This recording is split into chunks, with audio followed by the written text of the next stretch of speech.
अस्सलाम वालेकुम, नमस्कार, सत श्री अकाल एंड गुड इवनिंग। मैं हूं आरज़ू काज़मी और आप देख रहे हैं पॉइंट ऑफ व्यू। हमें जी जॉइन किया है सुमित जैन साहब ने। सब सर को जानते हैं, इनकी वीडियोस भी देखते रहते हैं। सबसे पहले तो सर नी हाओ and welcome to the show. नी हाओ, नमस्ते। और सर आपको तो मालूम ही होगा कि हमारे जो केयरटेकर प्राइम मिनिस्टर हैं उन्होंने क्या कहा है कि 300 टाइम्स हम वॉर पे जा सकते हैं कश्मीर को लेकर। तो फिर क्या तैयारी है भारत में? तो आपका बातचीत होती रहती होगी आपकी, तो कुछ बताया आपकी आर्मी ने कि वो कितने परेशान है? नहीं, हमें पहली बात तो ये है कि बहुत डर लग रहा है। हमारी आर्मी बिल्कुल छुप के बैठी हुई है कि भई अब तो इन्होंने डिक्लेयर कर दिया है, इतना बड़ा वॉर की इन्होंने धमकी दे दी है। हमें समझ नहीं आ रहा, मोदी जी भी डर के बैठे हुए हैं, अमित शाह जी तो बात ही नहीं कर रहे हैं। सदमे में आए पड़े हैं हमारे गवर्नमेंट के लोग कि भई ये क्या हो गया? और ये वो कौम है, ये वो वाली आर्मी बोल रही है और ये वो प्रधानमंत्री बोल रहा है जो खुद टेम्परेरी है। लेकिन बात परमानेंट है। ये कोई भी आ जाए 47 से लेके अब तक वो वो जो परमानेंट चीज़ है, वो परमानेंट ही है कि कश्मीर लेकर रहेंगे, हम युद्ध करके रहेंगे। ठीक? मगर सर अब आपके ख्याल से क्योंकि एस्टेब्लिशमेंट तो अभी भारत से टर्म्स बेहतर करने की बातें कर रही है, तो आपके ख्याल से केयरटेकर प्राइम मिनिस्टर इनको सूझी क्या? भी सूझी नहीं है इनको, इनकी सूझी हुई है, वो चक्कर है और उसी के कारण क्योंकि डेट भी ऐसी थी, जहाँ पर सरेंडर इन्होंने खुद ही किया था। सर्दियों का टाइम भी है, समझ सकते हैं कि कभी हो जाता है ऐसा। तो डेट भी वैसी थी जहाँ पर ये पहले इनके 90-95 हज़ार लोगों ने पैंटें उतार कर हमारे सामने सरेंडर किया था। आप तो भूली नहीं होंगी, मुझे याद है।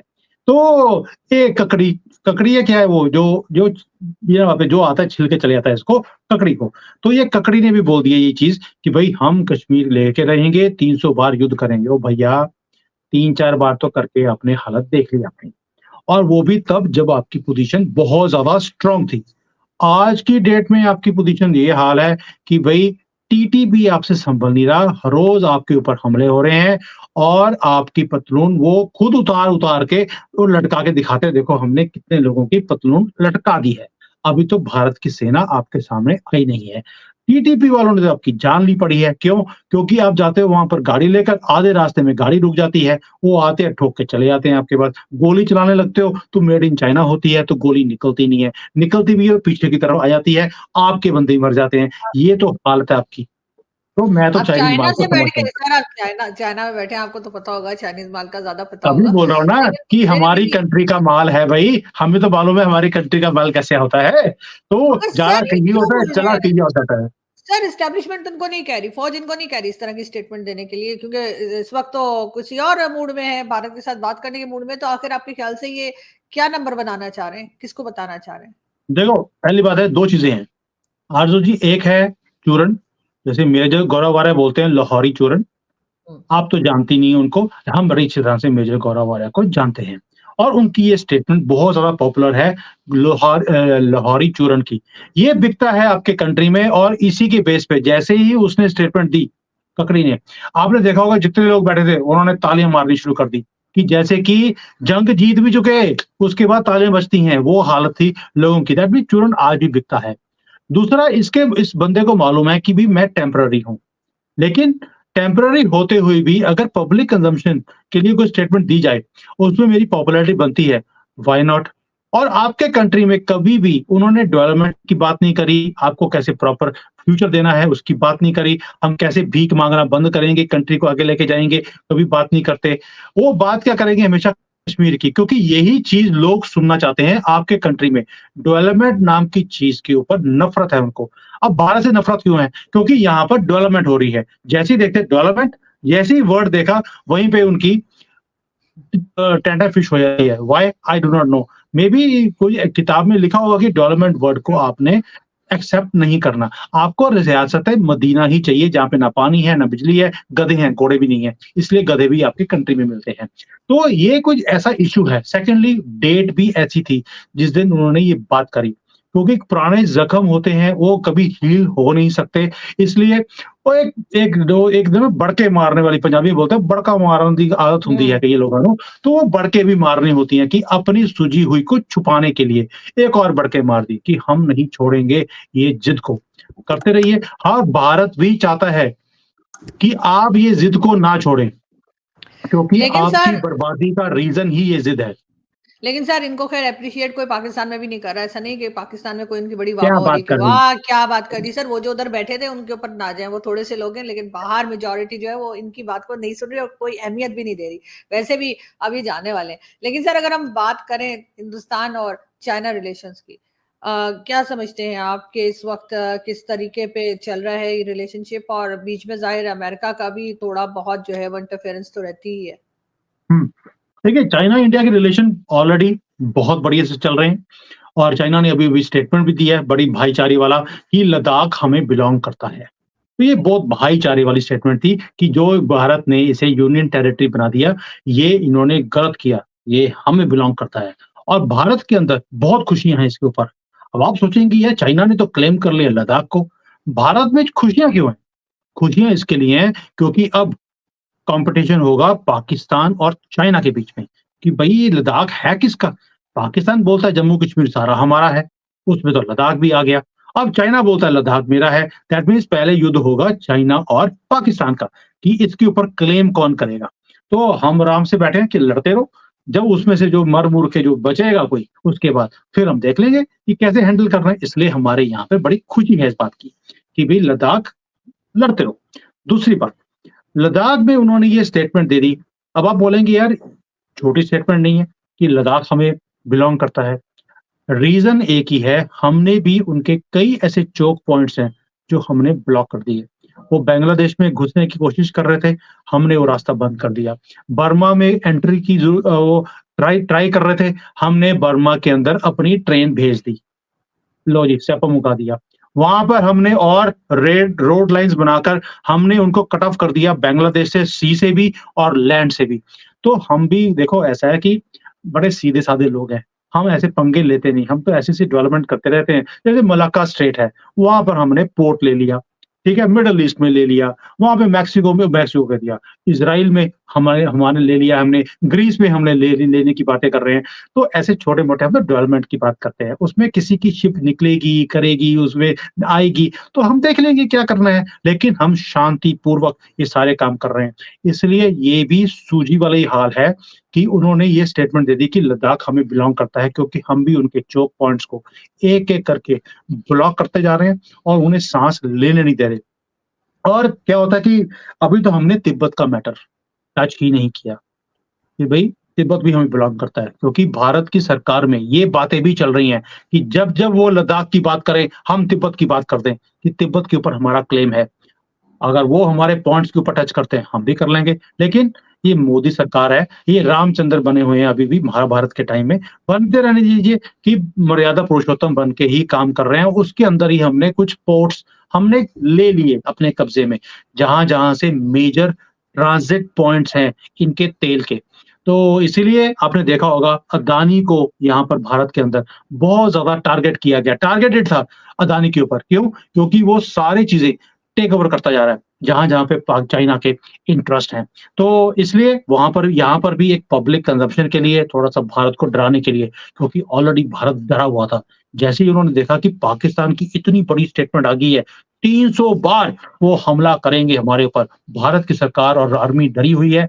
इन्होंने भी ना उसमें कूद गए, उस डरे हुए मोमेंट में। तो इसके बाद तो हम डबल डर गए। लेकिन सर दोनों बड़ी कंट्रीज़ हैं, चाहे चाइना हो, चाहे भारत हो, दोनों बड़ी कंट्रीज़ हैं। आपको नहीं लगता कि कहीं न कहीं जाकर इनको आपस में बैठकर और बातचीत के ज़रिए इस जो भी इश्यूज़ हैं आपस में, उसको सॉल्व करना चाहिए? सिर्फ़ लड़ते रहना, एक-दूसरे के खिलाफ स्टेटमेंट देना अब तो वो ज़माना नहीं रहा। मोदी जी ने भी कहा कि अब लड़ाई का ज़माना नहीं रहा, अब जंग का ज़माना नहीं रहा। तो कहीं न कहीं क्योंकि इस तरह की स्टेटमेंट से नुकसान दोनों का हो रहा है। भारत ने तो जॉब ही नहीं दिया उसका, ना ही हम कोई इंटरेस्ट लेते हैं इन चीज़ों के ऊपर बात करने के लिए because we know this is ये जो है ना फोके बढ़के मारनी, ये वो फोकी बढ़के हैं जैसे कि चाइना ने भी करी हैं और पाकिस्तान ने भी करी हैं। We don't care but we care of something else. क्या ट्रेड बढ़ रहा है? बढ़ रहा है। बातचीत चल रही है। बैकडोर एंड जो एक होती है डिप्लोमेसी वाली चीज़ें हो रही हैं, वो भी हो रही हैं। मिलिट्री की बातें चल रही हैं। डेवलपमेंट हम इनके कंट्री में डेवलपमेंट कर रहे हैं, वो हमारे कंट्री में अपनी कंपनीज़ को भेजने की बात करते हैं। तो ये सारे काम हो रहे हैं on the back foot. But जो भारत के लिए कंसर्न्स हैं, वो ये नहीं है कि बातचीत बैठकर हो जाएगी, नहीं हो जाएगी, वो तो चलता रहेगा, डिप्लोमेसी का पार्ट है। इश्यू है दूसरा, चाइना हमें कंटेन करने की कोशिश करता है कि भई चाइना का इंटरेस्ट है कि वो अकेला एक दादा बने पूरी दुनिया में या 2 प्लेयर्स हों, चाइना और अमेरिका अगर है, तो वो भारत को वो स्पेस नहीं लेने देना चाहता, जो भारत अपनी क्रिएट कर रहा है दुनिया में। इसलिए मोदी जी उनके लिए नंबर 1 टारगेट हैं कि यहाँ पर अदानी एंड मोदी इन दोनों को टारगेट किया जाए। रीज़न एक ही है, वो चाहते हैं कि क्योंकि यार साउथ चाइना में बैठे हो, साउथ एशिया में बैठे हो, आप यहीं पे बैठे रहो, हम आपको एक छोटे से बॉक्स में डाल के ऊपर ढक्कन बंद कर दें और उसके ऊपर शी जिनपिंग खुद बैठ जाएँ, ताकि ढक्कन खोल ही ना सको आप। और हम चाइना वाले जो हैं, मैं नहीं, तो ये चाइना वाले जो लोग हैं, ये पूरी दुनिया के ऊपर दादागिरी अपनी काबिज़ कर सकें। This is what China wants. और मोदी जी हैं कि उन्होंने जो डब्बा था जिसके अंदर वो डालने की हमें बंद करके बिठाने की कोशिश कर रहे हैं, उन्होंने वो शीशे की बोतल तोड़ दी क्योंकि मेड इन चाइना थी, बड़ी आसानी से टूट गई। तो ये चक्कर है जो हम कर रहे हैं, चाइना को वो चीज़ें बर्दाश्त नहीं है। ये एक पर्सनल मैटर है। It is nothing to do with Bharat. वो तो ये शुक्र करो कि पाकिस्तान इनके लिए एक यूज़लेस कंट्री है और पाकिस्तान के पास पोटेंशियल ही नहीं है कि वो एक थ्रेट बन सके चाइना के लिए। भारत के पास वो पोटेंशियल है कि वो चाइना के लिए एक थ्रेट बन सकता है। दूसरा एक और मैटर है, चाइना अपने आप को कभी भी नंबर 2 किसी भी चीज़ में देखना ही पसंद नहीं करता। आप बिलीव करेंगे इस साल हमारी पॉपुलेशन चाइना को बीट करके नंबर 1 बन गई। ये चीज़ भी चाइना को बर्दाश्त नहीं है, आज तक ये उसको एक्सेप्ट नहीं कर पा रहे। इन्होंने यहाँ पे पॉलिसीज़ बना दी कि भैया आप बच्चे जो है 2-2 3-3 करने कर लो, हम नंबर 1 दोबारा से बनना चाहते हैं। आपको 10-10 हज़ार डॉलर भी दिए जाएँगे। मैं तो कहता हूँ कि पाकिस्तान वालों को पता नहीं लगा, नहीं तो आपने तो थोड़े से हज़ार मोमिन भेज देने थे और यहाँ पे पॉपुलेशन की जो होता है कंट्रोल आउट ऑफ कंट्रोल हो जाना था। पहली बात तो ये कि हम जो चाइना को थ्रेट करना भी नहीं चाहते और हमारी उससे ठीक-ठाक चल रही है। लेकिन हाँ, चाइना में खैर ये एक इश्यू तो रहा है कि उनकी जो पॉपुलेशन है उसके लिए उन्होंने कहा था वन चाइल्ड पॉलिसी जो है। अब खैर वो one child policy I wish के पाकिस्तान वाले जो है उस पे चलें तो थोड़ा कंट्रोल हो। मगर क्योंकि ज़ाहिर है कि हमारे रिसोर्सेज़ इतने नहीं है कि हम इतनी लंबी-चौड़ी फ़ौज को जो है वो मतलब फ़ौज से मेरा मतलब है पब्लिक को, फ़ौज ना समझ लीजिएगा, फ़ौज वाले पीछे पड़ जाए मतलब उसको पास तो कुछ भी बोलो क्या मुँह बात से कर रहे फ़ौज हैं? निकल जाता है। आपके तो घर में लोगों ने फ़ौज खड़ी करी है। मैंने कल ही एक वीडियो देखा है, बंदे की 3 बीवियाँ थी और उसके हाँ। 25-30 बच्चे थे। वो कह रहा है कि मैं 4 बीवियाँ करके 100 बच्चे करना चाहता हूँ, ताकि हमारी पॉपुलेशन दुनिया तो में बढ़ जाए। आप देख लीजिए ना जहालत है ना ये, इसको और क्या कहेंगे? यहाँ पे जिस तरह से वो मुल्ला माफिया और ये लोग बोलते हैं और बात करते हैं तो उनको आप देख सकते हैं। लेकिन सर यही बात अगर अमेरिका के लिए हम करें कि अमेरिका को भी यही शौक है या अमेरिका को भी यही अच्छा लगेगा कि चाइना और भारत आपस में टेंशन में रहें ताकि दोनों कंट्रीज़ में से कोई भी उसकी तरफ या उससे आगे ना बढ़ सके? देखिए, अमेरिका हमेशा एक बैलेंसिंग फैक्टर रह के चलता है। आज की डेट में उनका आंकड़ा 36 का है चाइना के साथ, तो उन्होंने भारत को एक बहुत ही अच्छा ना क्लोज़ मित्र बना दिया है। जबकि पहले कभी भी भारत अमेरिका के क्लोज़ नहीं था, तब चाइना क्लोज़ था। चाइना क्लोज़ था तो पाकिस्तान भी क्लोज़ था, भारत किसी भी नंबर में नहीं आता था। आज भारत को इम्पोर्टेंस मिल रही है, हमने भी उनको वहीं रखा हुआ है, we can not trust you. We know कि आप सिर्फ चाइना से पंगा लेने के लिए हमारे कंधे का इस्तेमाल करोगे, जैसे आपने यूक्रेन का किया है। तो हम भी इतने बेवकूफ़ नहीं हैं, क्योंकि पप्पू गवर्नमेंट को नहीं चला रहा है, ये मोदी जी हैं। वी अंडरस्टैंड दूसरा आदमी क्या चाहता है, हमने भी वैसे टका के रखा हुआ है। अमेरिका चाहता है रहने दो, हम वही काम करेंगे जो हमारे फ़ायदे की बात है। तेल लेना है, जहाँ से लेना है, हम तो वेनेजुएला से भी तेल ले रहे शुरू कर दिया है, जो कि रशिया के तेल से भी सस्ता है। ईरान से हमारी बात चल रही है, हम तो अब अमेरिका को बोल रहे हैं, ऐसी-तैसी भरा अपनी। जो करना कर ले, हमने जो करना होगा हम वही काम करेंगे और जैसे करना है वैसे करेंगे। तो इसलिए हमारे लिए अमेरिका आज की डेट में ही wants to become partner with us, उसको भी मार्केट चाहिए। आइए शौक से आइए, लेकिन हम वहाँ काम वही करेंगे जो हमें सूट करता है, not what you want us to do. इसलिए चाइना को भी दिखता है, ये जो इंडिपेंडेंट भारत है आज की डेट में, चाइना इस चीज़ को देखना नहीं चाहता। वो भी चाहते हैं कि भई भारत किसी न किसी के अंडर ही रहे। रशिया के साथ हम लोग थे, चाइना बहुत खुश था, क्योंकि रशिया को कहीं न कहीं चाइना कंट्रोल भी करता है, कई पॉलिसीज़ भी कम्युनिस्ट होने के चक्कर में। अब भारत रशिया से बाहर निकल कर हमने अमेरिका के साथ भी काम करना शुरू कर दिया, यूरोप के साथ कर दिया। यही चीज़ें हैं जो चाइना को तंग करती है। हमें अमेरिका तंग नहीं कर रहा अभी। अगर तंग कर रहा है या तंग करने की कोशिश कर रहा है, वो चाइना है। हमने भी उसको उतना ही ज़्यादा तंग किया हुआ है हर जगह पे। इंडस्ट्रीज़ उसकी बंद करवा रहे हैं, बंद करवा कर हम भारत में ट्रांसफ़र करते जा रहे हैं। यहाँ पर जो एफडीआई है चाइना के अंदर, वो आना बंद हो गया। भारत में जो है, वो पैसे आने शुरू हो गए हैं। 100 बिलियन से ज़्यादा तो हमारा अपना डायस्पोरा हमें भेज देता है। वो चाइना की आँखें फूली की फूली रह गई, यार 100 बिलियन डॉलर कितना आदमी बैठा है आपका बाहर? इनको इनको हज़म ही नहीं हो रहा। इनके लोग बाहर जाते हैं पढ़ने के लिए तो पैसे बाहर लेके जा रहे हैं। हमारे जाते हैं पढ़ने के लिए, वहाँ पे कमा के वापस भेजना शुरू कर देते हैं पहले साल में ही। तो ये फ़र्क है भारतीयों में। तो चाइना इस वक़्त घबराया हुआ है, लेकिन हमने भी उनको बोल दिया घबराना नहीं। आपने सीख रहे हमने हैं। इमरान इमरान खान से सीख लिया घबराना नहीं। मगर सिर्फ चाइना नहीं घबरा रहा। मैं जैसे आपसे कह रही थी कि बहुत से लोग इवन इंडिया से भी जो हमारे पैनलिस्ट आते हैं उनका भी ये कहना है कि चाइना से ज्यादा जो है वो अमेरिका भारत से घबरा रहा है, क्योंकि उनको ये लग रहा है कि ये तो इनकी इंडिपेंडेंट फॉरेन पॉलिसी चल रही है और इकोनॉमी भी जो है वो अभी थर्ड नंबर पे या सेकंड नंबर पे जाने वाली है। तो वो चीज जो है वो ऑब्वियसली कि भाई ये कभी हमारे अंडर रहते थे, ये एक होता है ना, ह्यूमन नेचर है, तो उसको नहीं, आज लेकर खुश नहीं है अमेरिका। देखिए अमेरिका की हमेशा एक दादागिरी रही है कि हाँ। जो मैंने बोला दूसरे को मानना पड़ेगा। और भारत की जो गवर्नमेंट थी उन्होंने माना भी। हमेशा ही जो अमेरिका ने बोला, वी यूज्ड टू से ठीक है माय बाप, जो आप बोलते हैं हम करने को तैयार हैं। दूसरा, हमारे जो हुक्मरान थे, वो भी अमेरिका को कॉल करते थे, भैया हमें अपनी कंट्री में बुला लीजिए। वो कहता था अगले साल आना, अभी हमारा जो प्रेज़िडेंट है वो बड़ा बिज़ी है। अभी उल्टा काम हो गया। वो मोदी जी को फ़ोन करते हैं, मोदी जी आप ज़रा फ़रवरी में आ जाओ। कहता है यार मई के महीने तक तो मैं बड़ा बिज़ी हूँ, उसके बाद देख लूँगा। तो फिर वो भी अगर मुझे कोई ज़रूरी काम होगा तो बुला लेंगे, ब आ जाऊँगा मैं। तो उन्होंने बोला जी आपको हमारी पार्लियामेंट में आपकी स्पीच करवानी है, उसके लिए 1 दिन का टाइम दे दो। तो मोदी जी बोलते ठीक है मैं देख लेता हूँ। अब उल्टा काम हो गया। अब ये जो जो दादागिरी है, जो मोदी जी दिखाते हैं, ये दादागिरी नहीं है, ये उनको दादागिरी लगती है, दिस इज़ अवर स्ट्रेंथ। कि हम्म। अगर आप इस स्टेटस पे हो, तो मैं भी कम नहीं हूँ, मैं भी भारत हूँ। और ये चीज़ें हैं जो अमेरिका को पसंद नहीं है, क्योंकि उन्होंने पिछले 40-50 सालों से एक डोमिनेंस देखी है हम्म। अपनी। और आज भारत कंट्री जो है, वो उनको वैसे आँखें दिखाती है जो कि चाइना भी दिखाता नहीं है आज की डेट में। वो बोलता है यार तुसी नए-नए अभी 4 ट्रिलियन पे पहुँचे हो, मैं 40 पे पहुँचने वाला हूँ और आँखें आप मुझे ऐसे दिखाते हो जैसे पता नहीं क्या हो। तो इसलिए अमेरिका को बर्दाश्त नहीं है कि ये एशियन कंट्री होके मुझे आँखें दिखा रही है। But hmm. This is our strength. और स्ट्रेंथ ऐसे नहीं है कि बढ़ के मार रहे हैं। जैसे आपके तो हर एक जगह जाके कहते हैं ना कि देखो जी हमारा कंट्री इतना बड़ा है कि हमारा प्राइम मिनिस्टर अपनी वाइफ और 40-50 लोगों को लेके आईफल टावर पे खाना खाने जाता है। इतना अमीर कंट्री है हमारा। हम ऐसे ऐसे काम नहीं करते जैसे आप करते हो। भई हमारी मिलिट्री स्ट्रेंथ बढ़ती जा रही है, इंडिपेंडेंटली हमने क्रिएट करी है, जहाँ से हेल्प लेनी थी हमने ली है। इकोनॉमिकली हम स्ट्रॉन्ग चल रहे हैं, डिप्लोमैटिकली हम बाइडेन से भी ज़्यादा स्ट्रॉन्ग हैं आज की डेट में। उसके साथ तो एक भी कंट्री खड़ा नहीं है, उसकी अपनी कंट्री उसके साथ नहीं खड़ी। हमारे साथ 150 कंट्री दुनिया के हमारे साथ खड़े हैं।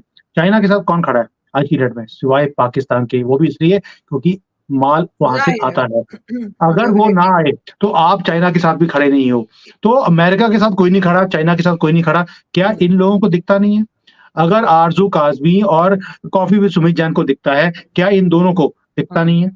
तो ये चीज़ें हैं जो इन लोगों को बर्दाश्त नहीं होती हैं। लेकिन अब इनको बर्दाश्त करना पड़ेगा क्योंकि ये मोदी है, आँख में आँख डाल के बात करता है। बिल्कुल ऐसा ही होना चाहिए। और कहीं ना कहीं यकीनन कहना चाहिए कि एशियन के तौर पे मुझे बहुत अच्छा लगता है कि भारत आगे जा रहा है और एशिया से कोई ना कोई कंट्री इस तरह से आगे बढ़नी चाहिए थी और भारत इस तरह से आगे जा रहा है, तो बिल्कुल पाकिस्तान को भी इससे बहुत कुछ सीखने को मिलेगा और सीखना चाहिए। बहुत गलतियां कर ली पाकिस्तान ने और अब मेरा ख्याल है कि अब थोड़ा सुधरने का टाइम आया है और थोड़ा सा नहीं हो सुधर सकता, जाना चाहिए। सर नहीं कोशिश हो तो सकता। करने दें।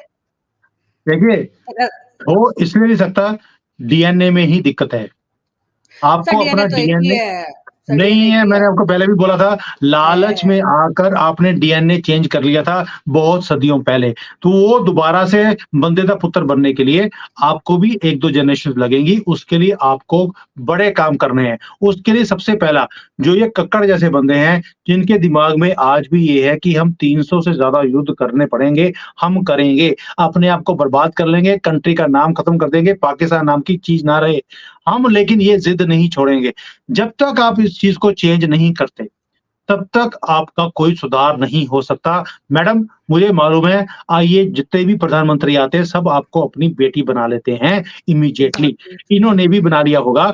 आप इनसे बात कीजिए और उन्हें थोड़ा-सा बंदे का पुत्र बनने की अकल दीजिए। सर मुझे लगता है कि जो आप कह रहे हैं कि कई जनरेशन लगेंगी, तो हो सकता है कि इस जनरेशन से स्टार्ट तो हो ना कुछ कुछ सुधरने का सिलसिला। बहुत शुक्रिया कि आज आपने ज्वाइन किया सर। जल्दी आपसे फिर मुलाकात होगी। Thank you.